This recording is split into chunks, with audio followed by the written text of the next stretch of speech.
Vicky, we have seen photo shoots in Karen where, unfortunately, certain members who were elected on a different political party and they believed in the ideology of that party or that coalition, going for photo shoot with William Ruto in Karen.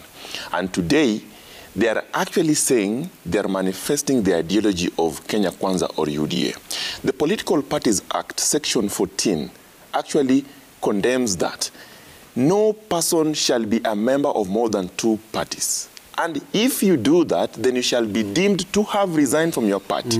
You know what that means? When they go to Parliament on 8th or 9th, after taking oath of office, then there are those what we call parliamentary committees. How do they expect their coalition to allocate them parliamentary committees as members, while in this instance, they have demonstrated that they are swearing allegiance somewhere else? Number 2, these members who are now trying to play both cards, what message are they sending to the people who elected them? Because when you are elected on a certain ideology.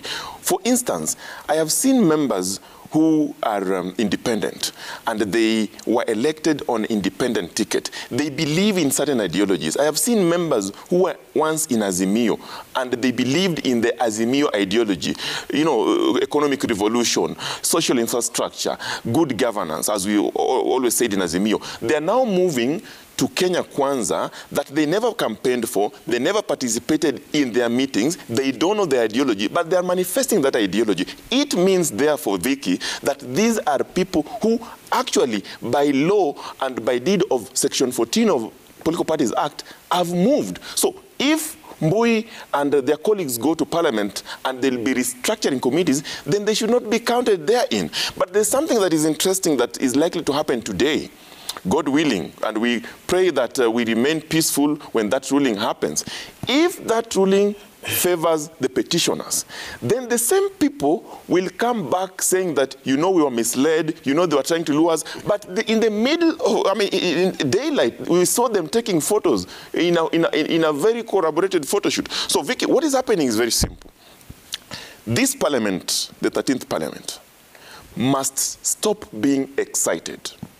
This parliament must remember that they were elected on the basis of resolving the issues of concern to the public. This parliament must remember that whether you are in Azimio or in Kenya Kwanza, the issues of concern are more or less the same. The high cost of living. If you look at how Kenyans are suffering today, the legislative agenda, the intrigue that they are getting in the 13th parliament is so huge, and they must address these issues pronto.